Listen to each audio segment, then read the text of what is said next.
Welcome back to Zenith Poker.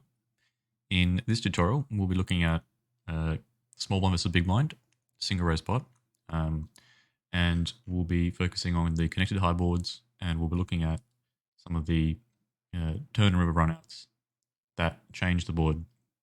So first up, we'll look at some of the straight completing runouts, as in completing a 4 straight. We'll look at some of the flush completing runouts, and we'll look at some runouts which pair the board.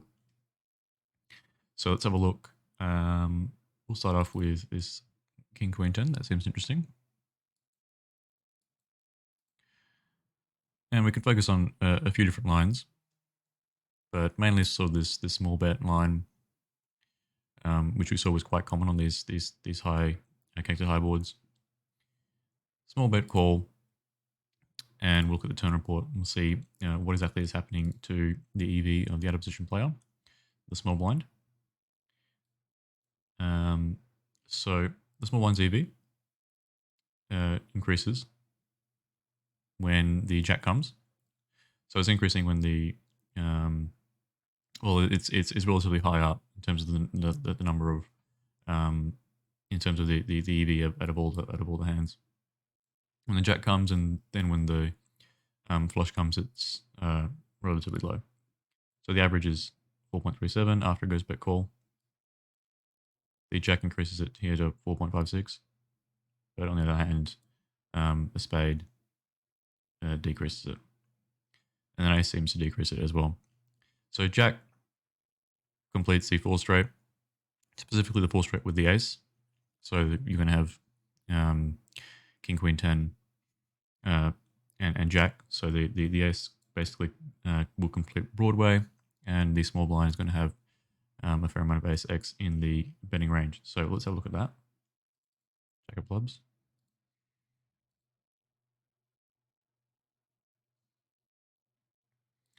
Change the display method there to make it easier, and we'll change to percentages.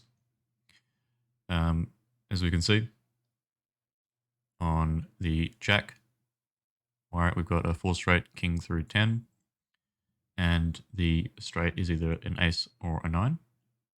And out of the small blinds betting range on the flop, 52.7% of that range is now a straight.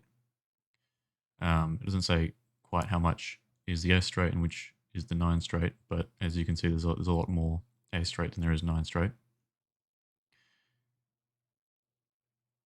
So what happens is when the straight comes in like this, and the ace completes the straight, it's fairly easy for both players to have a straight. Betting too big would mean that your opponent would only continue with the ace straight, right?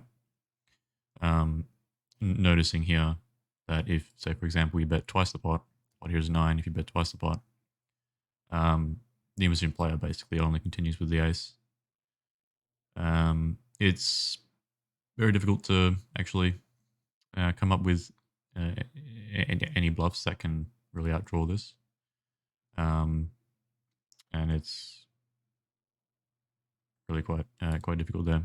Even a pot size bet basically means that you're continuing with the ace straight, you're even folding a lot of the 9 straight without a flush draw, and you're just continuing with 2 pair that can draw to a boat if the board pairs.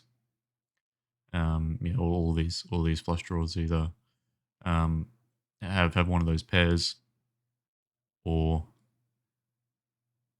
are a straight, the 9 straight.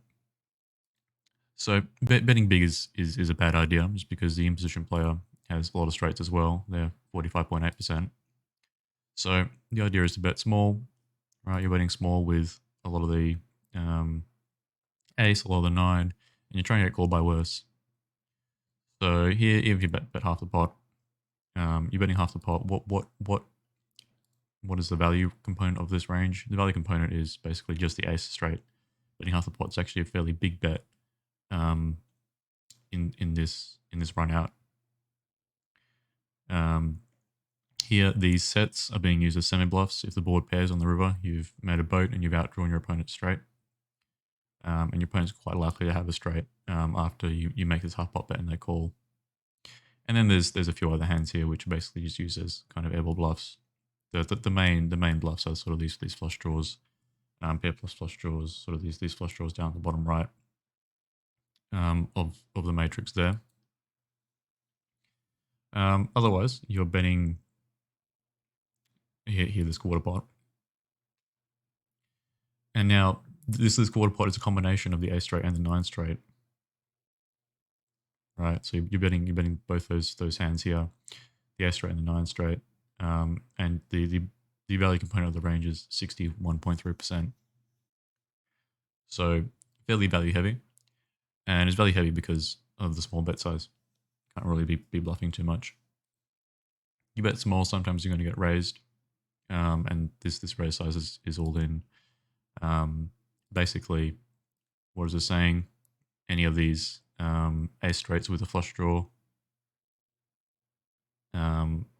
will jam in combination with the ace straight with the flush draw with the nut flush draw blocker to basically try to make your remaining ace straights indifferent between calling and folding.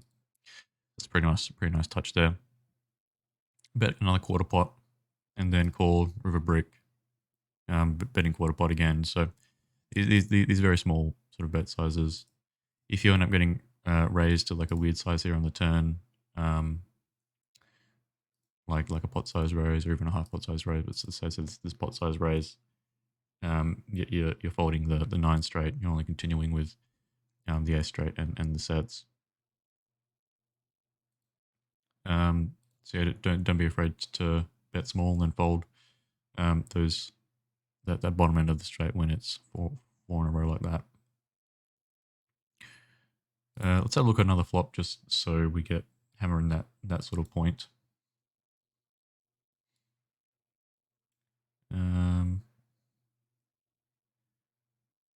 Yeah, we'll look at king 3-9.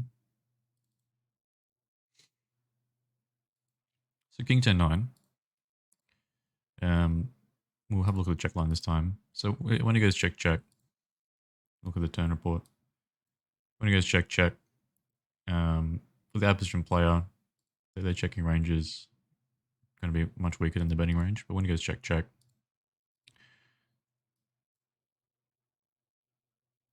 which of the turn cards I'm looking at that chain that complete the four straight? So there's the queen there, some of the jack. There's some queens down there. Some jacks up here. Really kind of in between for both players. Doesn't really favor one player or another. So let's have a look at that. So say, for example, we get the jack of diamonds, which brings in a flush draw. After it goes check, jack of diamonds comes in. Now, neither player has too many straights, right? Because a lot of those straights would have been put into the betting ranges on the flop. Say, for example, quarter pot call. The jack comes as 25.2%, 23.6%. Check bet call. The jack comes 29.9%, 33.6%. So when it just goes check, the frequency of the straight in both players' ranges isn't super high.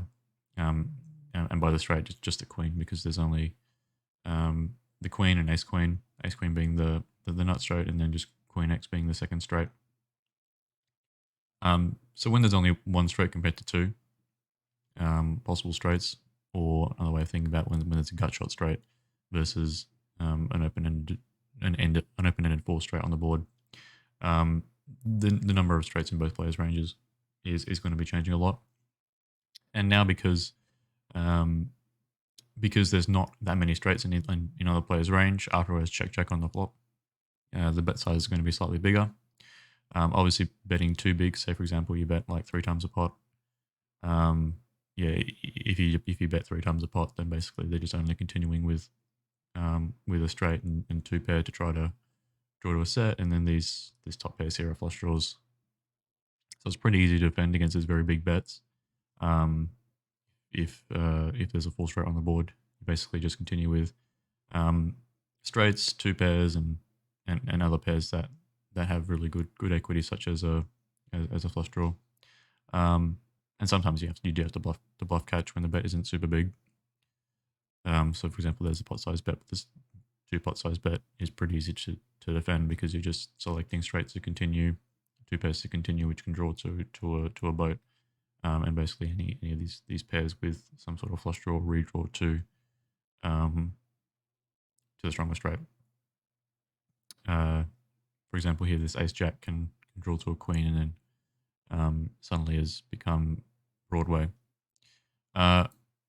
So here this half pot size bet, and quarter pot size bet. Half pot size bet, a lot of the queen X. There's also the 8-7 straight, which I forgot to say about, but that 8-7 straight's only a few different combinations. Quarter pot size bet, a lot more of this 8-7.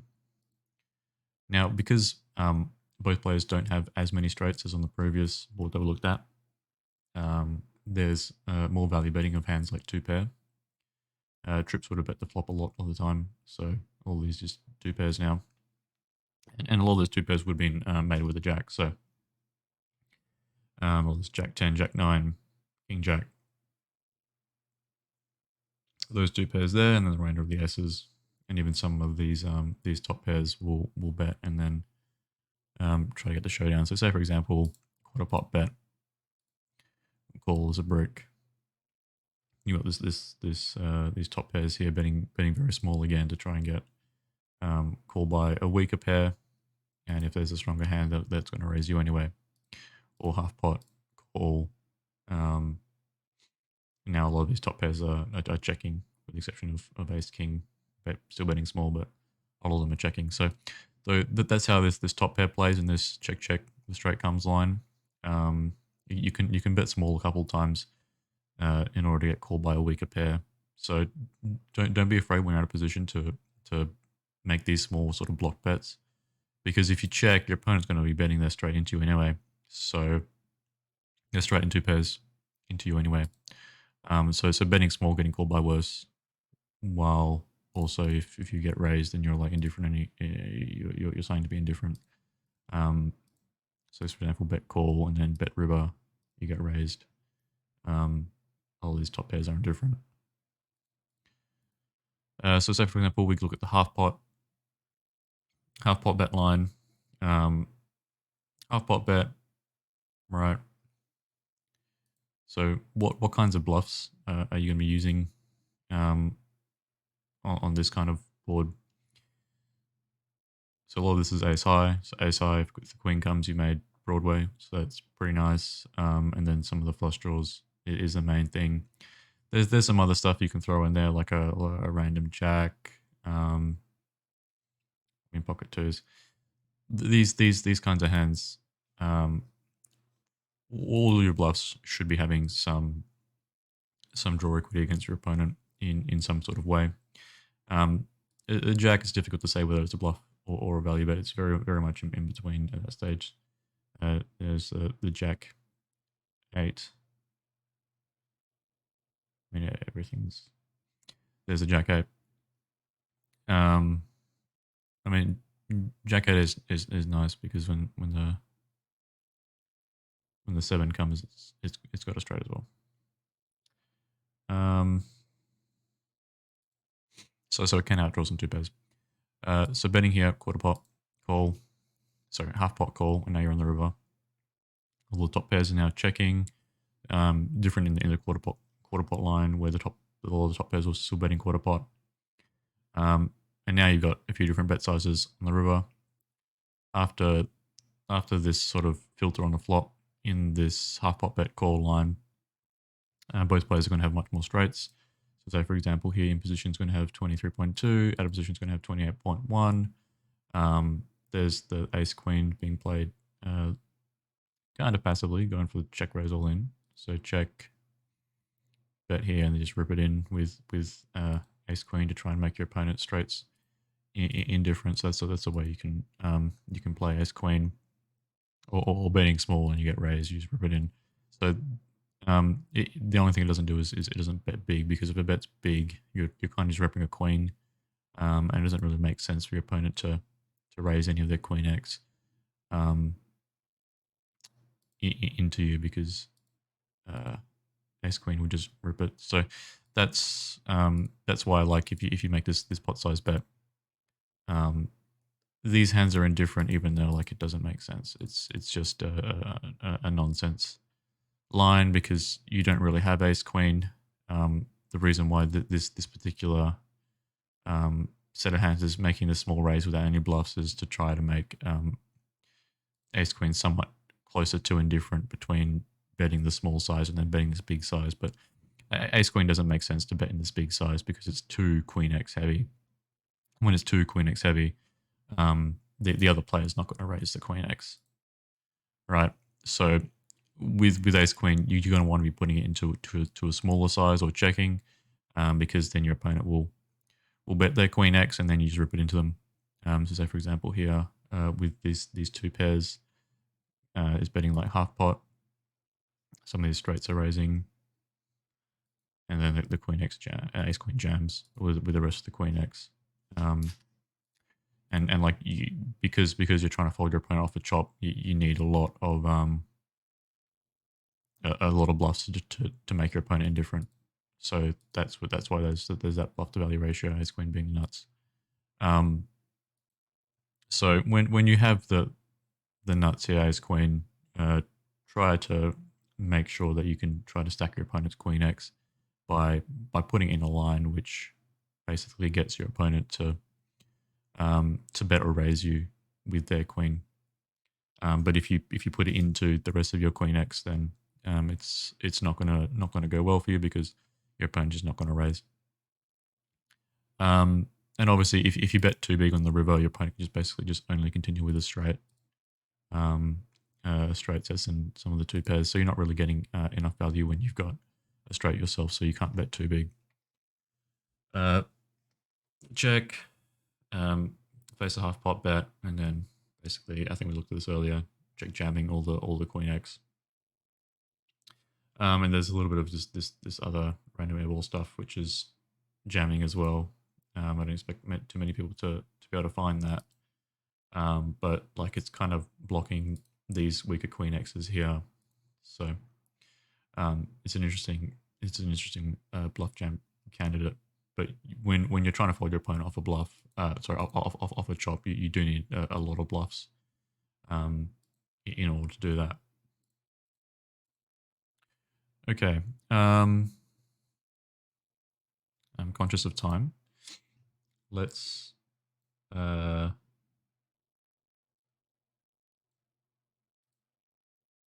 just look at one more straight completing run out, and then in the next video we'll look at some of the flush and paired cards, just because I think straight completing runouts are relatively interesting, and a lot of players will play them wrong. So we haven't looked at the ace x versions yet, so let's do that now. So look at this one, ace jack 10.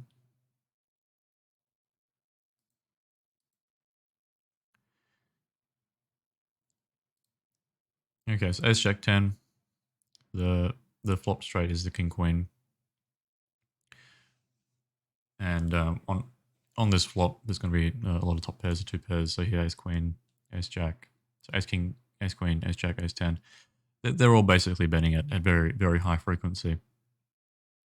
And that's fine. Like ace king and ace queen, they're both pretty nice to bet, because when the ace or the king comes, you've either made the straight or you've made very strong two pairs. So it's a pretty nice hand to be betting. Bet size half pot, 3/4 pot. Betting too big on the flop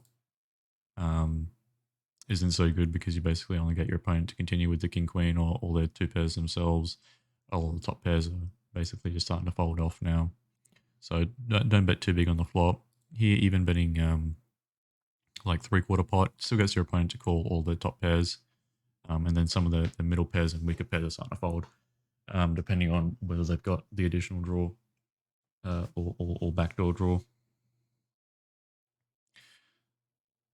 So they jack 6 with the backdoor flush draw, continuing over the jack 5, etc.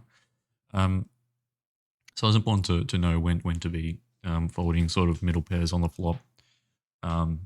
Otherwise, you're going to be floating too many hands on boards like this if you're the big blind here. And you're facing this 3/4 pot bet, and this board just in general smashes the small blind's range in terms of equity. So you do want to be overfolding by a fair amount. Okay, so let's have a look at this 3/4 pot line. We'll look at the turn report again. The queen's being pretty nice for the small blind. The flush draw, not so nice for the small blind. And the jack is somewhere in between. There's one jack there. The other jacks down there. So the jacks aren't quite as good. So let's have a look. Sorry, what am I talking about? Jacks. I'm talking about kings. Yeah, kings aren't quite as good. Queen's pretty good. So let's have a look at the queen. Queen of clubs. So really good. Brings a lot of the straight, this king X. And you can see there's going to be some difficulty calling all this king this king X and sort of queen X here. But all this king X is going to be having difficulty just floating. So all these king X are just sort of naked, right? And naked king X facing a 3/4 pot bet on the flop is difficult. So there's not going to be a lot of them. Well, nowhere near as much. So there's all the king X there, and there's also the 9/8. So there's two straights, the 9/8 straight and the king X straight. The in position player's got slightly more 9/8 than the out of position player. So small blind's got a lot of king X. Big blind's got slightly more 9/8. Although king X is the dominant straight here. Once again, as previous, if you end up betting too big, right? I mean, right, even like these over bets are just being cut off because they're so bad. But like if you bet too big, your opponent can just continue with straights and two pairs. So it's pretty easy to continue against these big bets when the straight completes. So don't be afraid to just snap fold an ace against a pot-sized bet on a 4 straight board. Two pairs on the other hand, like two pairs are very indifferent. So and like you're really only calling them to draw to a boat. So if you think your opponent's under bluffing when they make a pot-sized bet, then you can just fold 2 pair as well. Some slight differences. I mean, maybe if you got a flush draw, or even some of these weaker flush draws are starting to fold against this big bet. So you don't even have to continue all your flush draws. So the main sizes here are this half pot, quarter pot. So smaller sizes in this half pot line. A lot of the king X, fairly king X heavy, and then in the quarter pot line, you've got some 2 pairs and some top pairs in there as well. These top pairs are really quite thin. So, for example, you bet quarter pot, you're folding out a chop. So you're folding out a chop sometimes. So it's kind of quite mergy, a little bit of an out of position block bet. If you bet quarter pot here and then you see the river, like all your top pairs is basically just checking, and then you're hoping your opponent checks back their own top pair, middle pair hands, right? But if your opponent bets into you, all your top pairs are basically just folding or hero calling. So don't be afraid to make this small bet with a top pair when you're out of position, because if you checked, right, your opponent's going to be betting a straight and 2 pair into you anyway. And even in like the check line, you got top pair, you're going to be checking it again, and your opponent's basically going to be betting all their 2 pair into you. So the EV ends up being pretty close between making this small bet.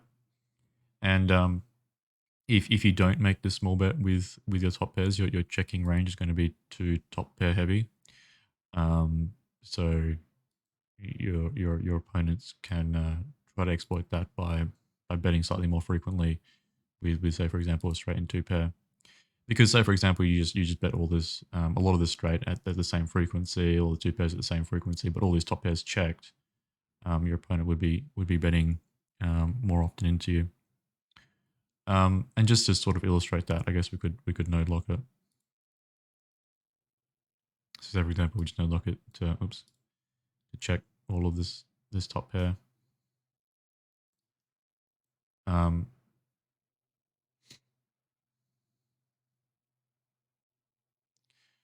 Right. Let's run that again. So now all these top pairs with nothing else are just being checked. Hang on, let's stop it there. Check, and now you just bets everything into you. So yeah, that's kind of what happens when you've constructed your checking range to be too middling. So you end up with basically your opponent being able to basically just bet everything into you, and like even your opponent's just betting a lot of these their top pairs into you because like you're now your top pairs are just indifferent. I mean your top pairs were indifferent anyway, but if you had bet, you can get your opponent to fold out their top pairs, right? Etc. So yeah, and now we'll take a look at the big blind's response if you don't have any of the top pairs in the small bet range. Like the big blind's just going to be folding a lot of these top pairs now, and notice they're not folding too much more than previously. Just the absence of the top pairs in the small bet range means your opponent can fold quite a bit more. They're also raising less as well. All right, let's unlock that and get back to our equilibrium, or roughly our equilibrium. All right, close enough. It's close enough. Yeah, well, the top pair's betting small again.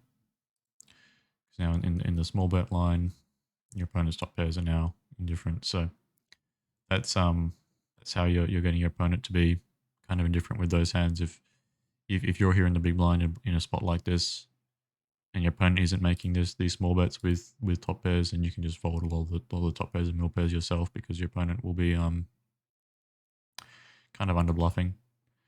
Here in this case, this quarter pot bet is sort of um, a bluff of some sorts with the top pair. Not clearly a bluff, it's not clearly a value bet, but it makes your opponent's middling hands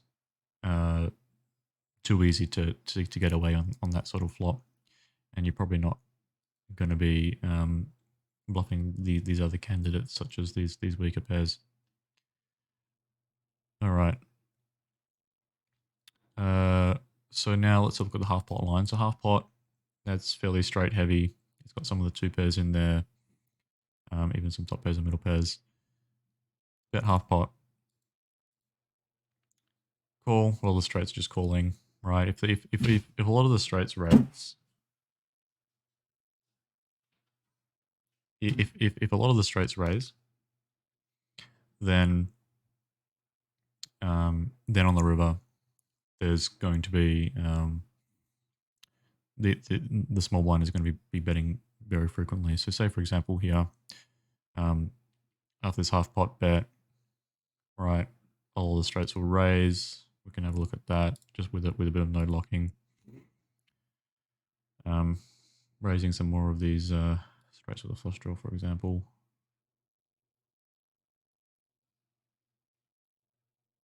Yeah, we just raise some of these like that, and then kind of rerun it.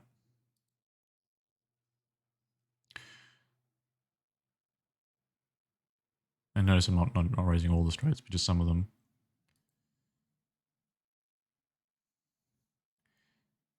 If that happens, then on the river, the straights are basically just potting it into the opponent because there's not enough straights to really defend, and so your opponent has to defend with other hands. If we do that with even more straights, for example, add some more straights just to see how the progression goes. And then we'll look at the sizes as well.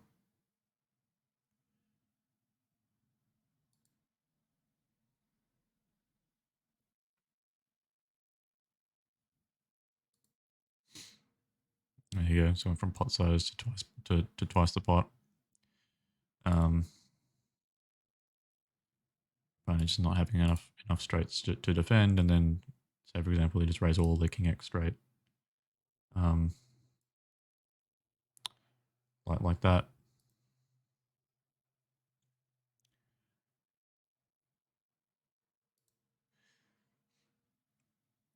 Pretty easy to play after it goes bet call. Just jam the river, and notice here also that the more your opponent raises the straights, the more you want to bet, because when they call, their range is very weak. So yeah, just watch out for that. If your opponents are raising too many straights in position, then it's pretty easy to bet, and then when they call, their range is so weak, you can basically pick up the pot by just ripping the straight yourself, and then value betting some other hands, and you don't really have to worry about a straight after opponent calls the turn. So you end up getting really nice river play that way. So getting back to equilibrium on this street, roughly. Not too many of the straights are raising.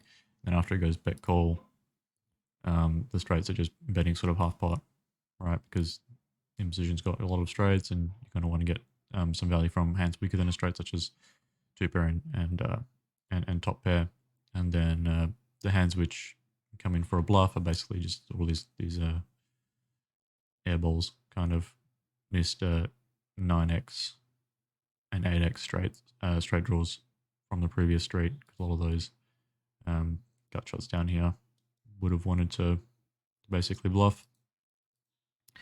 And these hands make a decent bluff candidate because they don't really block anything, and you are gonna need quite a few bluffs. So even sort of a jack is turning itself into a bluff. Pocket 3 is turning itself into a bluff. Queen X is turning itself into a bluff. So it's a lot of hands weaker than top pair are turning themselves into bluffs here. So like in this sort of line, if your opponents aren't really making those bluffs with these sorts of hands, weak pairs, middle pairs, all these missed hands here, then it's going to be pretty easy for you to just fold all your two pairs and top pairs. Okay, so we're very over time. But yeah, hopefully that gives you some better idea about how to be playing these connected high boards when the straight comes in. And we looked at some potential exploits that you can do when the straight comes in.